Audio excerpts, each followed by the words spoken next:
예, 말씀 디모데후서 4장 6절로 8절 같이 한 목소리로 합독하겠습니다. 전제와 같이 내가 벌써 부어지고 나의 떠날 시각이 가까웠도다. 나는 선한 싸움을 싸우고 나의 달려갈 길을 마치고 믿음을 지켰으니 이제 후로는 나를 위하여 의의 면류관이 예비되었으므로 주 곧 의로우신 재판장이 그날에 내게 주실 것이며 내게만 아니라 주의 나타나심을 사모하는 모든 자에게도니라. 아멘. 예, 신약 성경의 상당한 부분을 차지하는 사도 바울의 서신 중에 사도 바울의 개인 라이프 스토리 또 그리고 사역간의 많은 흩어진 지교회의 목회적 상황들 그런 것들로 사도 바울의 편지글은 신약 성경 전체에 아주 큰 부분을 차지하고 있습니다. 이 사도 바울의 서신들을 다 묶어서 사도 바울의 생애의 마지막 때에 고백하는 이 고백은 너무 유명한 본문이죠. 사도 바울의 자기 생애 마지막 순교의 찰나를 이제 앞에 두고 지하 감옥에서 마지막 편지를 쓰면서 자신의 신앙 고백을 그렇게 담은 유언 같은 그런 세 절인데 몇 가지 짧은 고백 속에 담겨진 내용들을 또 살펴보면서 우리의 개인적 종말이 또 어떤 의미로 또 비춰질 수 있는지를 좀 보면 좋겠습니다. 6절에 이렇게 이야기합니다. 자기의 죽음이 임박한 것을 이렇게 말해요. 전제와 같이 내가 벌써 부어지고 나의 떠날 시각이 가까웠도다. 전제예요. 전제. 제사의 여러 방식과 방법 중에 전제라는 것이 있는데 이것은 부어드리는 제사라는 겁니다. 제사 전체가 전제라기보다는 제사의 여러 가지 형태 중에 포도주를 그죠? 포도주를 마지막 그 불타는 제단에 이렇게 붓는 의식이 있어요. 이걸 가지고 전제라고 이야기합니다. 제사 의식의 하나의 방식, 틀, 그것들이 하나 무슨 제사 이름이 있는데 그런 이름으로 불리지는 용어가 아니고 제사의 한 부분 안에 붙는 그 장면, 제사했던 그런 부분을 전제라고 이렇게 이야기를 합니다. 그래서 포도주를 마시면 붓는 거예요. 포도주 잔을 다 기울여서 붓는 거. 그래서 내가 다 부어졌다라고 이야기해요. 자기 생애에 주어진 에너지와 소명과 육체의 시간들을 다 써서 하나님께 다 꼭 짜가지고 한 방울 남김없이 다 드렸다는 그런 이제 의미가 되고 또 생애 전체가 하나님 앞에 전적으로 드려진 제사였다는 그 이미지를 동일하게 담고 있죠. 그렇게 그 이미지를 설명하고 정확한 언어로 표현합니다. 나의 떠날 시간이 가까웠도다. 어딜 떠나요? 육신의 장막이 이제 자기 영혼을 붙들고 있었는데 이제 육신의 장막을 벗고 영혼이 이제 떠나가야 된다라는 그 시각이 이제 임박했다고 이제 고백하는 겁니다. 이제 죽음을 이렇게 표현하는 거죠. 우리의 존재라는 것은 육 안에 우리의 영이 잠시 깃들다가 이제 영원한 본향, 영원한 하나님의 부르심 앞에 이제 영원히 가게 되는 거죠. 죽음을 그렇게 바울은 이제 개념하고 있는 겁니다. 기독교 신앙을 가지고 하나님을 만나고 하나님과 관계를 맺게 될 때 하나님이 만들어 놓은 인간의 존재와 하나님의 피조세계가 어떤 과정을 거쳐서 어떤 방향으로 가게 되는가를 우리가 명확한 세계관으로 정리될 때 하나님을 전제하고 살아가는 사람은 육체에 잠시 깃들다가 경점같이 한 점처럼 짧은 시간을 머물다가 간다라고 이렇게 성경을 이야기를 합니다. 몸에 잠시 머물러 있다가 간 이 몸을 이탈한 이후의 삶은 우리가 상상도 할 수 없고, 우리가 할 수 있는 상상을 다 해서 설명하고 개념화하지만 우리가 만나기 전까지는 그것이 워낙 거대해서 지금 우리의 삶을 비교할 때, 육신에 몸담고 있는 시간과 그 많은 사연들을 비교할 때 너무너무 큰 격차가 있다는 이야기를 하는 거죠. 그래서 잠시 머물러 있다가 우리는 갈 곳을 향해서 간다라는 것이 죽음을 개념하고 있는 겁니다. 하나님을 전제로 살아가는 자들, 이것을 얼마나 실제 속에 적용하느냐, 현실화하느냐에 따라서 그 신앙의 능력이 나타나게 되는 거죠. 죽음을 대하는 방식, 죽음을 이해한 방식대로 정직하게 살아가는 삶을 통해서 하나님 만난 사람의 삶의 양식과 삶의 태도와 삶의 모습이 달라진다는 거죠. 어쨌든 개인차는 있지만 우리는 잠시 머물러 있다가 떠날 때에 떠나는 자들이에요. 바울은 이제 그 시가 현실적으로 이제 자기 앞에 온 것을 디모데에게 이제 고백을 하고 있습니다. 자, 그리고 나서 자기 이 죽음에 대해서 이제 해석하고 설명을 더 붙이고 있습니다. 자, 7절을 한번 같이 읽습니다. 시작. 나는 선한 싸움을 싸우고 나여 달려갈 길을 마치고 믿음을 지켰으니. 자, 보세요. 죽음이 임박한 자기 자신에 대해서 1인칭의 표현으로 나는 이러하고 이러하고 이러하다라고. 죽음을 앞에 두고 이제 다 쏟아부을 걸 다 쏟아붓고 나서 이제 죽음의 문턱을 바로 앞에 두고 지나온 날들에 대한 자기 삶을 설명하는데 세 가지로 설명합니다. 나는 첫 번째 뭡니까? 선한 싸움을 싸웠다. 두 번째는 내 달려갈 길을 마쳤다. 또 하나는 믿음을 지켰다. 이 세 가지는 설명을 달리하는 동사지만 결국은 자기 죽음을 향해서 걸었던 삶을 한마디 한마디 한마디로 그렇게 설명하는 겁니다.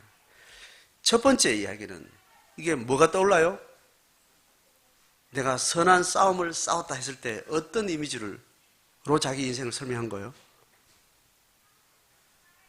군사의 용어를 씁니다.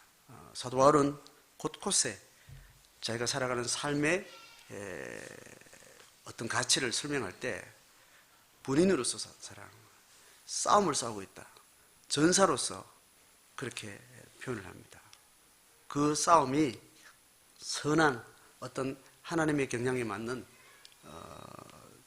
진리를 지향하는 어떤 선이라는 어떤 분명한 특정한 싸움의 내용을 가지고 전사처럼 싸워왔다라고 이야기를 합니다. 자기는 전투적인 삶을 살았다고 이야기를 하는 거죠. 그 다음 두 번째는 뭐예요?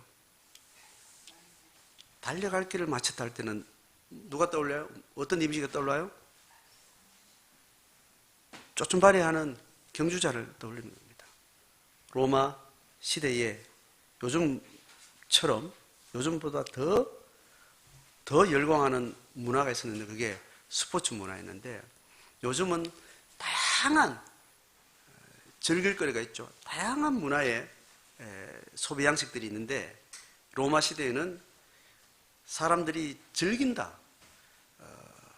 락이라는 측면에서 로마 국가 전체가 로마를 통치하는 체제의 필요를 따라서 시민들에게 어떤 즐거움을 계속 주입하는 어떤 전략이 있었는데 그것이 스포츠였어요. 그 스포츠 문화를 만들고 경기장을 만들어서 어떤 면에서는 스포츠인지 이게 얼마나 잔인한 그런 살인하고 사람을 죽이고 싸우고 막 이런 이제 잔인한 어떤 경기장이 있었는가 하면 이제 건전한 그런 오늘날 스포츠 같은 이런 스포츠를 또 많이 개발되고 많이 그런 게 그래서 선수들을 보고 또 전투하는 군인들을 보고 어떤 한 방향에 굉장히 몰입해서 어떤 목적을 성취하는 자들의 이미지가 이 당시로서는 최상의 많은 사람들이 이해할 수 있는 그 그림이 스포츠 선수들, 운동 선수들, 그리고 경기장에서 전투하는, 또 전쟁에서 전투하는 군인들의 어떤 이미지가 있었습니다.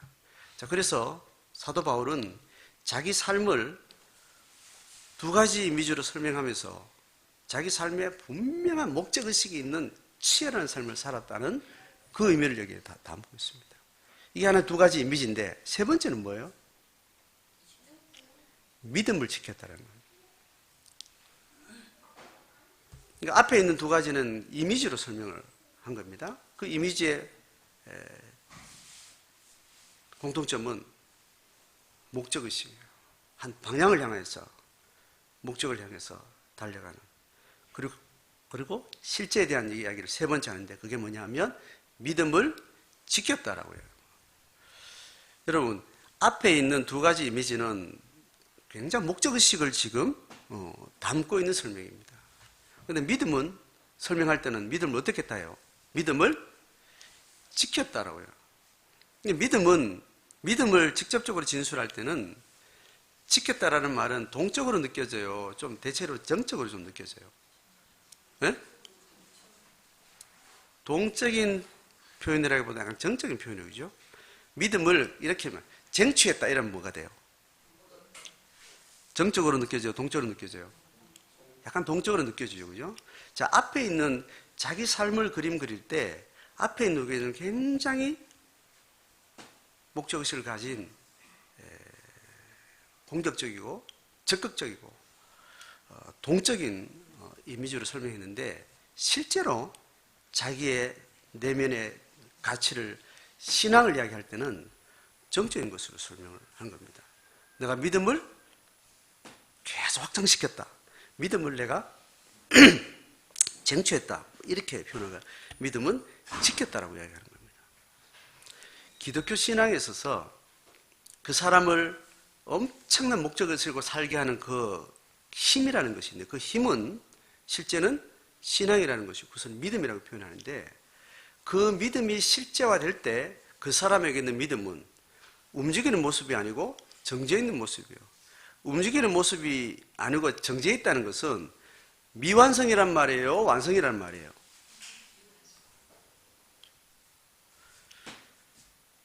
정적인 것이 완성되어 있어도 정적일 수 있고 미완성돼도 정적일 수 있는데, 우리가 믿음을 이해할 때 정적인 표현을 썼다 할 때는 이게 완성된 거예요? 미완성된 거예요? 제가 듣고자 하는 답은 완성을 이야기하는 겁니다. 그러니까 한 사람의 삶을 추동하는 힘이 그 사람 내면에 신앙이라는 것이 자리 잡고 있을 때, 그것이 그 사람 삶 속에 경험되어지고 실제로 있을 때는 이미 그 사람 속에 믿음이 있다, 아니면 믿음을 확보해야 된다 이거예요. 이미 있는 거예요. 그러니까 우리가 신앙을 가진 데있을 때 믿음은 있는 것이에요. 믿음은 있는 겁니다. 그래서 우리가 신앙에 대해서 서로 이야기할 때 믿음을 더 가져라, 믿음이 없어서 믿음을 더 채워야 되고, 이런 설명을 하죠, 그죠? 이게 굉장한 헷갈림이 있어요. 이게 굉장히 신앙을 잘못 착각하게 할 수 있습니다. 그래서 믿음이 있다, 믿음이 많다, 믿음이 크다 했을 때 그 개인에게 믿음이 초보적인 걸음에서 이렇게 진보가 있어서 비교할 수 있어요. 그런데 그 믿음이 크다 적다라는 걸로 믿음을 계속, 이미 완성된 믿음을 주목하지 않고 아직 채워지지 않는 믿음의 어떤 수치를 두고 자꾸 이렇게 집중하는 이 방식이 믿음의 본질을 벗어날 수 있는 거예요. 믿음과 신앙은 어떨 때 가장 정직하냐 하면, 내 속에 이미 확보된 믿음에 거기에 잘 자리 잡을 때 그 믿음이 아름다운 믿음이 되는 겁니다. 설명을 이제 더 해야 돼요. 아주 굉장히 헷갈린 이야기를 한 겁니다. 애매한 이야기를 지금 한 건데, 믿음은 지키는 거예요. 믿음은 쟁취하거나 믿음을 확장하는 게 아닙니다. 믿음을 잘 지키다 보면 믿음이 확장될 수는 있지만, 우리가 믿음에 정직하게, 신앙에 정직하게 우리가 집중할 때 믿음이 확장될 것을 기대할 수 있어요. 믿음이 확장된 것은 다른 사람들과 비교해서 할 수 있어요. 그러나 그 믿음이 참되고 건강한 믿음에 잘 집중하려면 자기에게 확정된 믿음에 집중하는 겁니다. 믿음이라는 것은 다시 이 믿음을 제가 설명해 다시 뭐냐면 믿음은 하나님이 믿게 해주신 것을 내가 받아들이는 거예요. 내가 막 믿음의 굴을 파가지고 막 믿음을 막 끌어모으는 게 아니라는 거예요. 누구를 통해서 들었든지, 누구를 통해서 강요를 받았든지, 누구를 통해서 어떤 건너다 본 하나님의 존재와 하나님과 나의 관계에 대한 경험을 내가 그냥 닥쳐받은 거예요. 그래서 믿음의 가장 근원을 이야기할 때 내가 하나님을 만나러 갔다 하지 않고 하나님 나를 만나 주셨다라는 것을 표현하는데 후자의 무게중심을 잘 두지 않으면 믿음은 나에 의해서 어떻게 막 되어질 것 같은 그런 느낌이에요. 그래서 믿음을 막 가지라고 막 믿음이 좋아야지. 믿음이 아직 그밖에 안 자랐어. 이런 사고가 믿음이 형성되고 그 믿음이 자리 잡고 그 믿음이 점점 자라나게 되는 그 메커니즘에 대한 굉장히 오해를 불러일으킵니다. 그래서 믿음은 각자 개인에게 그 믿음을 집중할 때는 믿음은 지키는 거예요. 내게 주신 하나님의 은혜가 어디까지였는지를 잘 헤아리고 거기에 잘 머무르는 겁니다. 그래서 믿음은 헌신의 양만큼 믿음도 커진다. 약간 이 문제가 되는 이런 식의 가르침이 우리한테는 익숙해요. 왜냐하면 인간은 자기가 한 만큼 기브 앤 테이크로 되어지는 콩 심은 데 콩 나고 팥 심은 데 팥이 나서 자기 한 만큼 얻는다는 인과응보적인 인본적인 이런 삶의 양식이 우리한테 익숙해졌기 때문에 하나님 헌신을 많이 하면 축복도 많이 주고 많이 믿으면 믿음도 계속 내 믿음이 된다라는 이런 이상한 논리를 갖게 되는 거예요. 그래서 믿음은 다른 사람을 비교해서도 안 되고 믿음에 대한 축복이라는 것도 내가 주신 은혜 앞에 정직하게 설 때 그 은혜의 경험들이 나를 계속 믿음의 부여함으로 확장시켜 주는 것도 있는데 그건 개인마다 속도가 달라요. 그리고 개인마다 이 올라가는 고도도 다 달라요. 어떨 때는 시간 동안 계속 완만하게 올라가서 확 올라갈 수도 있고 어떤 사람은 올라가서 또 한참 동안 있는 듯 마는 듯 떨어졌는지도 모를 정도로 그런 기복들을 다 가지게 되고 그걸 다 통틀어서 하나님의 은총이라고 이해를 하는 겁니다. 그래서 믿음은 지킬 때 그게 참 믿음입니다. 믿음은 경쟁하는 게 아닙니다. 믿음은 비교하는 게 아닙니다. 믿음은 내가 한 만큼 하나님 주시는 게 아니에요. 하나님이 그때에 하나님의 방식대로 우리에게 만나 주시는 거예요. 그래서 믿음은 자기에게 준 믿음의 수준에 맞게 뭘 해야 돼요? 대응을 하는 겁니다. 헌신하는 거예요. 내가 받은 은혜의 그 부유함이 이렇게 풍성한 사람은 풍성한 대로 하나님 앞에 표현하면 돼요. 그런데 믿음이 쪼그라들었어. 어제는 확신했었는데 오늘은 헷갈리고 또 뭐 마음이 고단해서 그 믿음에 별로 마음에 그렇지 않으면 그냥 그런 줄 알고 거기에 머물러 있어요.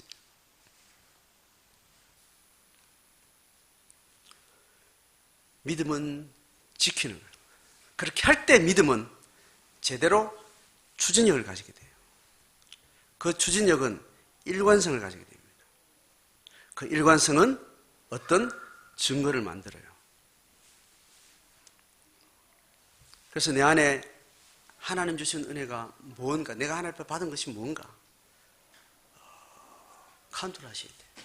하나님이 다 주셨다고, 천지 만물을 다 주셨고 내가 태어나기 전에 다 너를 키웠고 뭐 하나님 이런 이야기를 막 성경 이야기하잖아, 그죠? 오메 그런가 싶어서 그렇게 아는데 그게 내 마음에 와닿는 양은 각자 다르다는 말이에요. 하나님이 내 인생의 주인이 되면 전적으로 주인으로 그렇게 반응할 수 있지만 내게 주신 하나님의 은혜의 감동만큼 겸손히 하는 겁니다. 그래서 거기에 머물러. 그럴 때 그 주신 만큼의 믿음이 주신 만큼의 은혜와 은총이 나를 숨쉬게 하고 생명을 지향하게 만들고 그 걸음을 순적하게 걸어가게 만들어서 하나의 방향을 만드는 거예요. 그래서 그 방향이 그 족적을 만들어갈 때 많은 사람들이 또 자기 자신을 보고 하나님이 주신 내 믿음이 나로 하여금 이런 삶을 살게 했노라고, 다 하나님이 주신 은혜대로 한 것이라고, 내가 내 욕망과 내 어떤 투쟁하는 어떤 나의 어떤 것으로 된 것이 아니고 하나님 내게 주셔서 그 힘으로 내가 했노라고 모든 영광을 하나님께 돌릴 수 있는 겁니다. 이 밸런스가 깨지면 어느 한순간에 개똥 타듯이 무너지는 상황이 되면 내가 한 게 얼만데 하고 사람 앞에 배짱 내밀고, 심지어 누구한테 해요? 하나님 앞에. 하나님 내가 한 게 얼만데 이럴 수 있습니까? 하나님. 이제 이런 일들이 생기는 거예요. 이게 신앙을 가진 사람들의 계속 헷갈리는 문제예요. 받은 은혜가 무엇인지, 처음 자리에 다시 들어가서 내가 받은 첫사랑의 자리에 가서 내가 받은 은혜에 겸손히 머물고 그 주의 음성을 들으면서 정직하게 믿음을 지켜내는 거예요. 그러면 받은 것보다 더 하지도 않고 덜 하지도 않고 일관되게 갈 수 있어요. 그게 우리에게 어떤 선한 싸움의 추진력과 삶의 양식과 태도를 만드는 겁니다. 한 목적을 향해서 계속 갈 수 있는 거예요. 빨리 달려가고 열심히 달려가고 뭐 많이 달려가고 이게 중요하지 않습니다. 신앙은 한 방향을 향해서 가는 거예요. 그런 사람들이 속도 빠른 사람, 속도 느린 사람, 각도가 높은 사람, 각도가 좀 떨어지는 사람, 그 어우러져서 각자의 지속적이고 일관된 삶의 방향을 하나님에 묶어서 한 집단과 공동체의 영성과 삶의 증거를 만들어가는 거예요.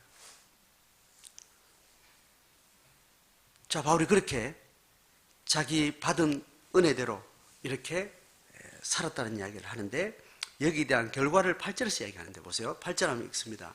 상반절만 시작. 이제 후로는 나를 위하여 의의 면류관이 예비되었으므로. 자, 보세요.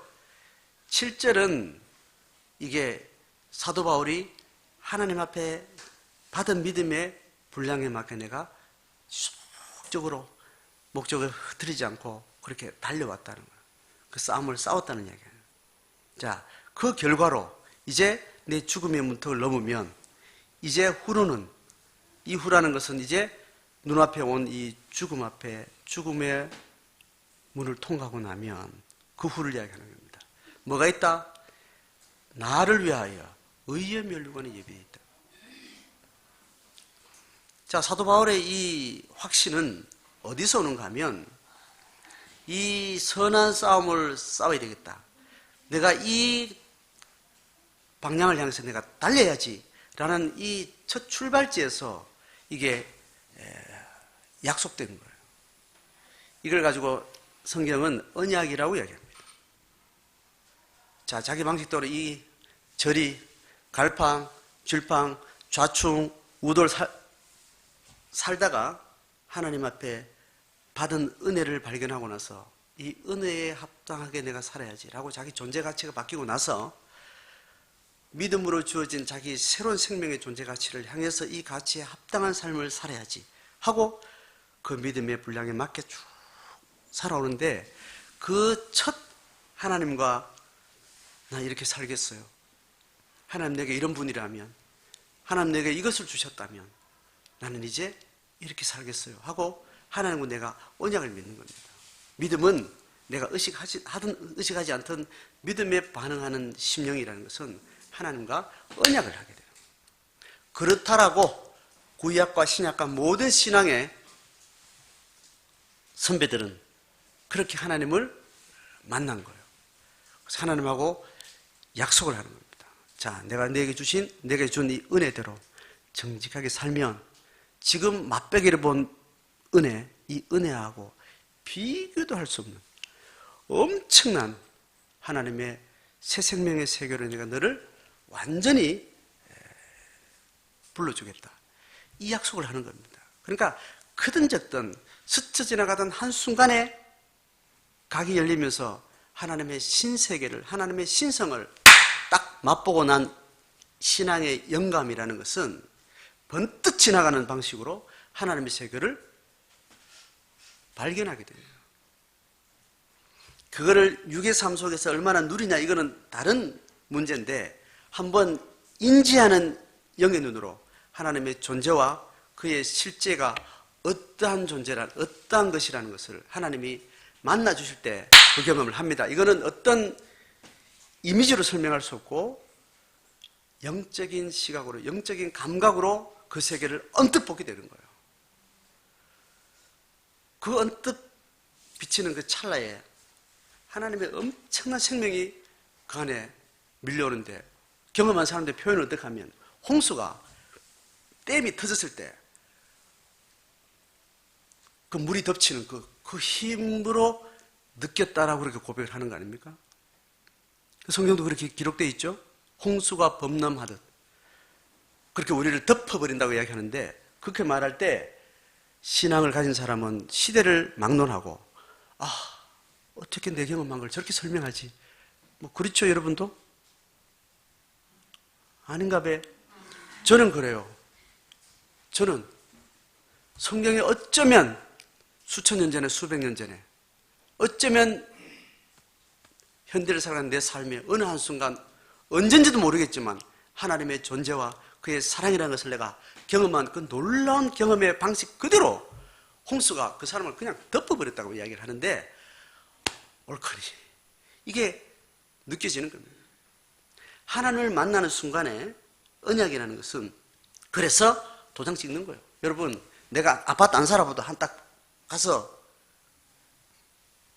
부동산 아줌마 데리고 모시고 따라가지고 아파트 보고 나면 대충 장판 들켜보고 뭐 이렇게 보고 나면 어떤 집이겠다 딱 오면 믿고 뭐 해요?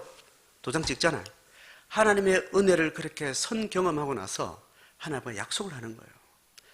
이 약속이 사실이라면 그 약속에 의해서 내가 본거를 주시겠다 했으니까 이제 내가 이 달려갈 길의 끝에는 하나님이 이제 계약대로 주실 거다. 이 확신을 가지게 되는 겁니다. 이게 믿음의 분량에 정직하게 살아가는 사람이 가지는 확신입니다. 이것은 많이 달리고 크게 달리고 빠르게 달리고 상관없어요.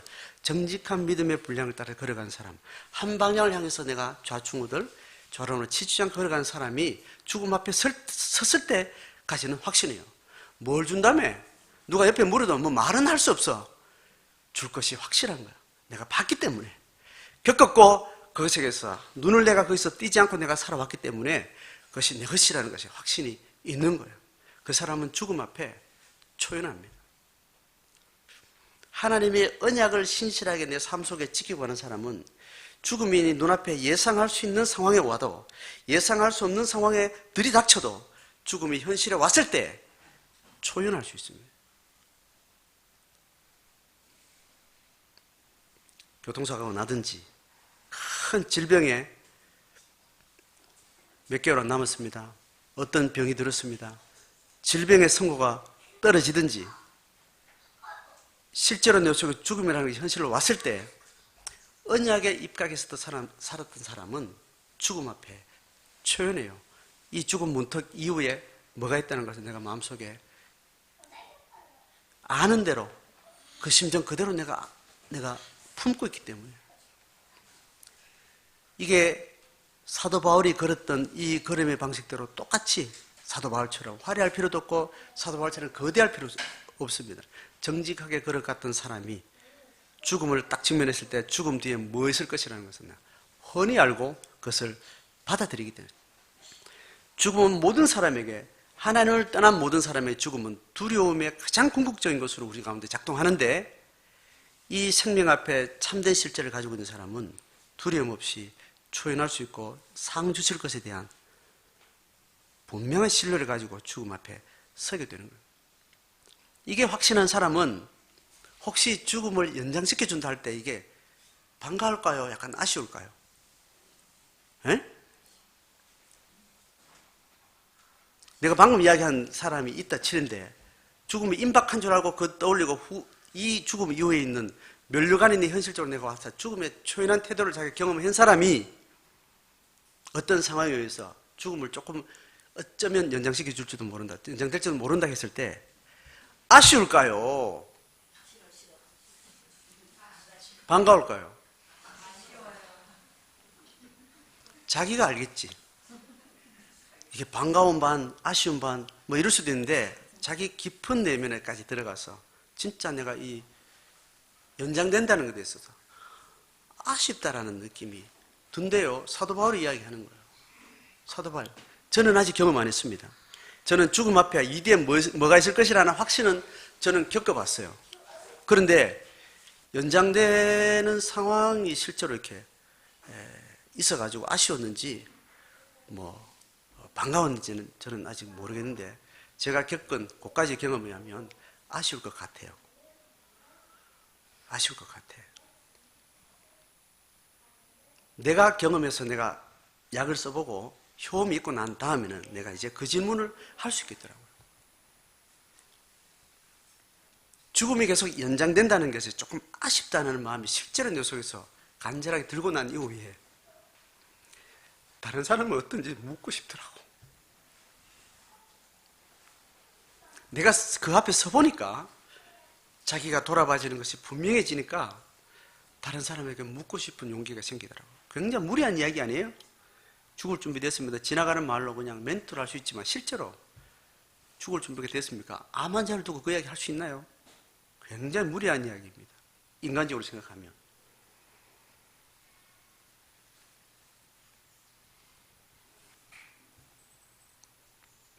언약 관계에 들어있는 사람은 이 두 가지가 달려갈 길을 다 가고 난 다음에 내게 상 줄 분이 있다는 것에 대해서 죽음이 사는 것보다 궁극적으로 내한테는 더 이득이다라는 그런 계산을 할 수 있는 심정이 생겨요. 물리적으로 어떤 이득이 있는지 모르지만 내면 안에서. 자, 그렇게 해서 의회미율관에 예비되어 있는데 누가 어떻게 주는까지 이 사람은, 사도 바울은 확실히 그림을 그리고 설명을 해요. 8절 하반절 봅니다. 다시 중반절이죠, 그죠? 세 개로 쪼갰으니까 주 시작. 주 곧 의로우신 재판장이 그날에 내게 주실 것이라는 거예요. 자, 보세요. 주 곧 의로운 재판장이 그날에 내게 줄 거라는 거예요. 누가 줄 건지도 알고 언제 줄 것도 알고 있는 거예요.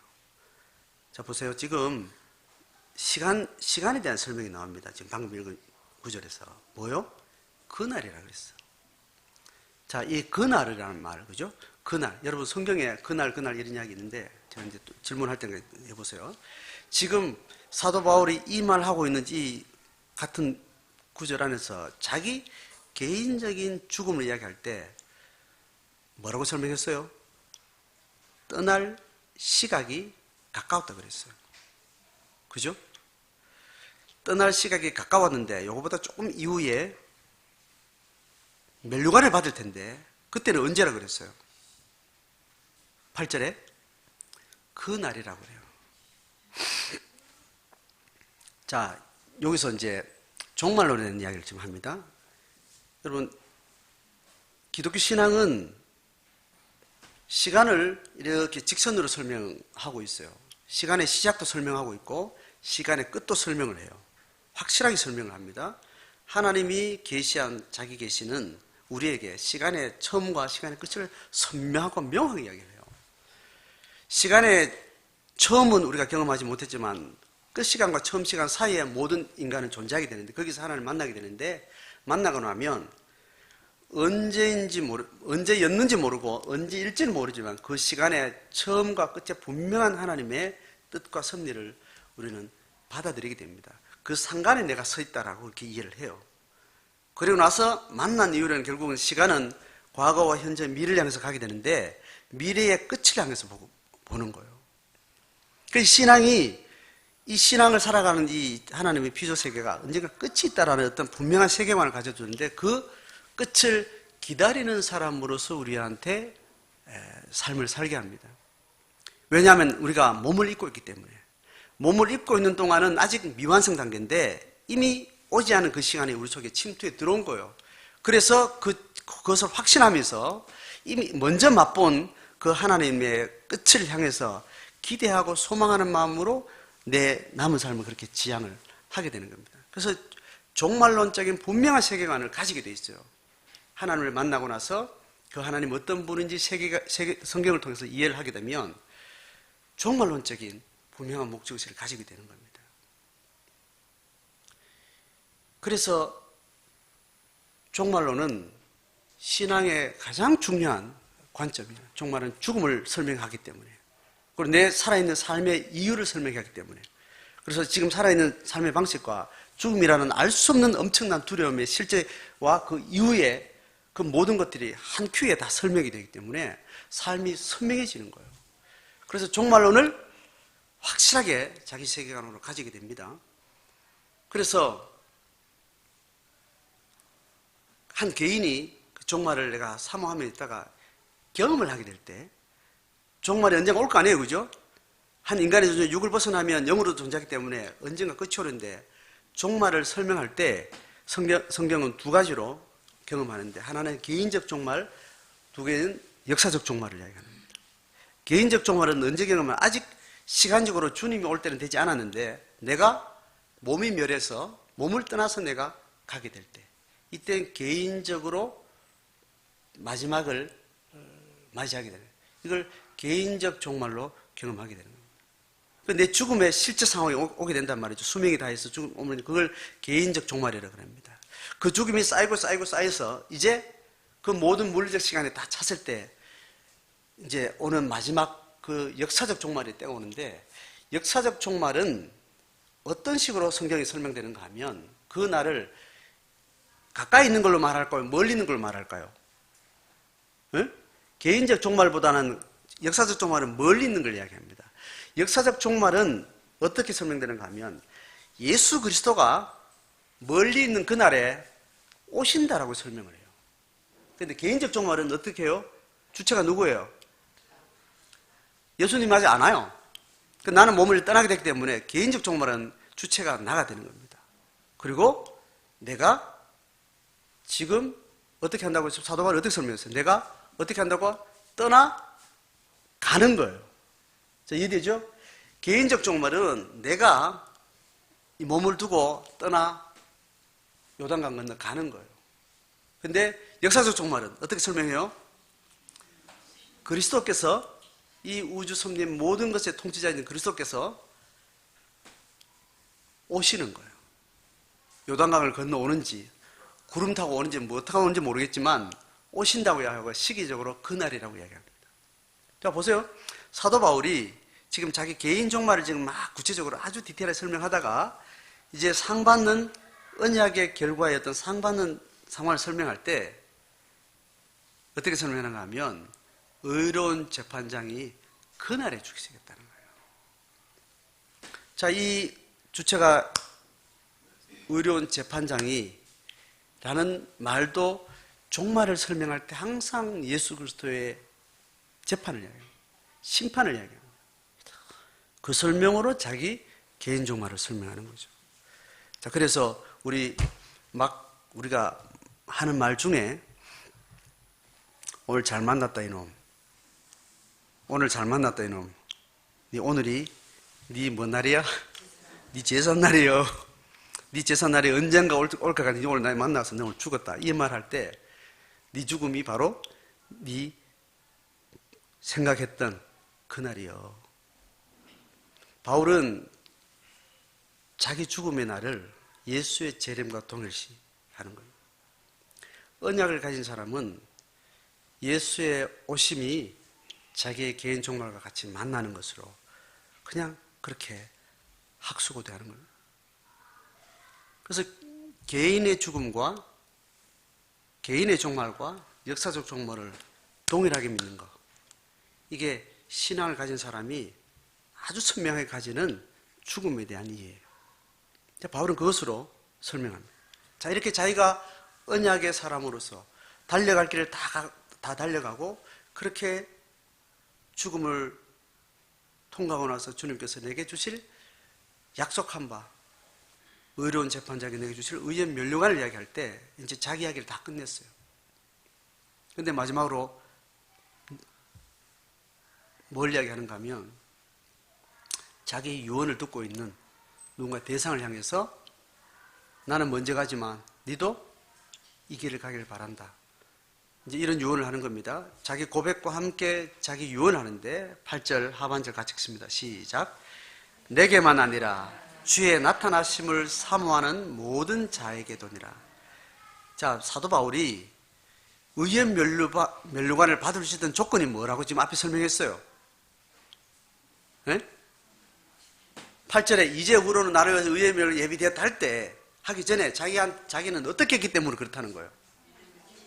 네? 선한 싸움을 싸우고 내 달려갈 길을 다 마치고 그렇게 믿음을 지켰다는 조건에 의해서 약속한 바대로 내게 의연 면류관을 주게 될 것이다. 이렇게 확신했어요. 자, 근데 지금 마지막에 이야기는 내만 그렇니? 뒤에 오는 너희들도 그래. 이렇게 이야기하는 거잖아요. 그럴 때 뒤에 오는 사람들은 동일하게 내게만 아니라 모든 자에게도 그럴 거다. 그 모든 자들은 어떤 조건에 의해서 바울처럼 의연 면류관을 받는다고 설명하는 거예요, 지금. 예? 뭐라고 설명했어요? 주의 나타나심을 사모하는 모든 자에게는 이렇게 설명하는 거예요. 자, 보세요. 자, 이게 위에 논리대로라면 내만 의로운 면류관을 받겠니? 누구든지 나처럼 어떻게 하는 사람? 나처럼이면 어떻게 돼요? 내가 받는 의의 면류관이라면 나처럼 돼야 되지. 조건이 뭐예요? 선한 싸움을 싸우고 달려갈 길을 끝까지 마치고 그렇게 믿음을 지킨 너희들도 다 받을 거요. 이야기하는 거잖아요. 그런데 그것을 그렇게 말하지 않고 어떻게 한 거예요? 주의 나타나심을 사모하는 거예요.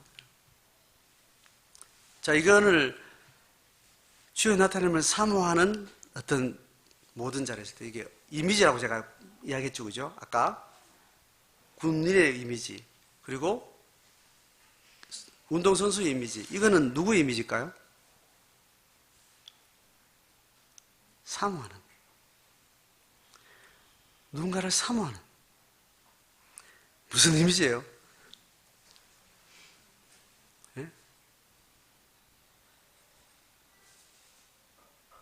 등불 켜고 기다렸던 신부의 이미지라고 설명할 수 있어요. 사도 바울 자기 삶은 아주 전투자로서, 전사로서, 또 운동선수 목적의식이 투철한 사람으로 자기를 설명했는데, 이러한 사람들이 동일하게 받을 의의 면류관을 설명할 때는 약간 근원적으로 다른 방식으로 자기를 설명했어요. 그게 뭡니까? 주의 나타나심을 사모하는 거예요. 사도 바울도 그렇다 안 그렇다? 지가 달려왔던 선한 싸움의 길도, 경주자의 길도 결국은 근원적으로 그 이미지 근원에 뭐가 있는 거예요? 신부의 심령이 있다는 거예요. 사모하는 마음이에요. 뭘 사모했다는 거예요? 주의 나타나심을 사모하는 거예요.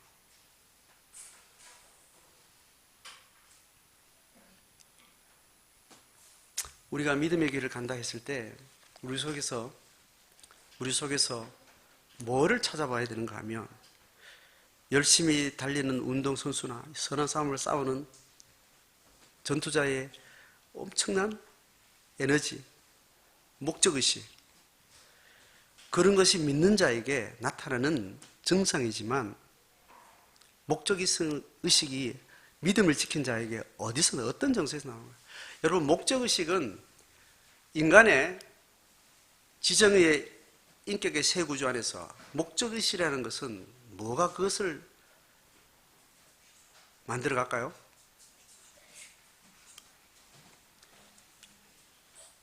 목적의식은 신념을 가진 사람이 목적의식에 충실할 수 있고, 그 신념은 한 사람의 의지의 힘과 연결되어 있습니다. 근데 지금 주가 나타나기를 사모하는 이 사모함의 마음은 어느 부분이에요? 정서적인 마음, 간절한 사모하는 마음이에요. 성경의 목적의식을 설명하는 신앙의 그림을 신부의 이미지로 계속 설명하는 이유는 그렇다 했죠. 간절함이 만들어지는 거예요. 간절함.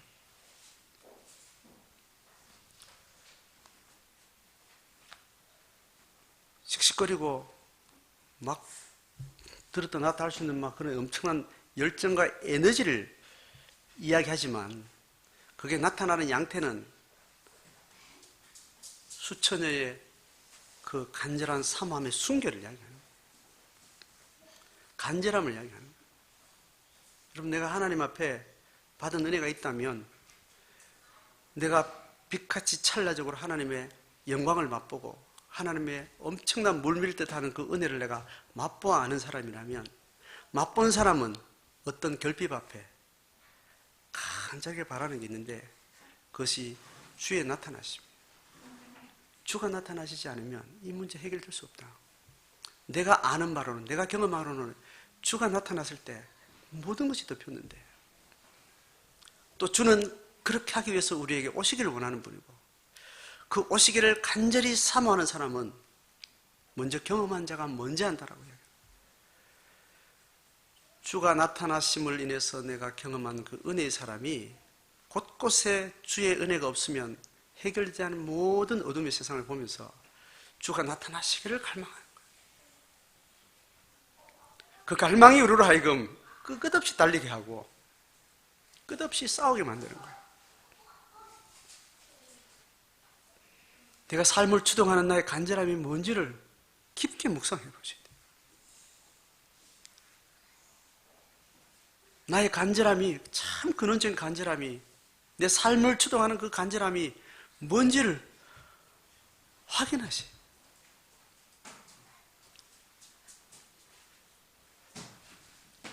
오늘도 내 삶의 구석구석에 주의 나타나심을 갈망하고, 주의 나타나심은 나의 열정과 신념으로 되는 것이 아니고 이미 찾아오심하고 약속하신 주를 향한 거룩한 신부의 간절함이 주의 임함을 약속한다 했는데,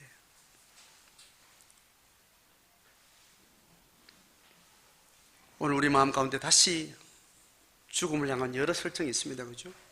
죽음 앞에는 열정과 방향성과 목적의식이 있는 것으로, 받은 은혜, 주신 은혜 속에 머물러 있는 것으로.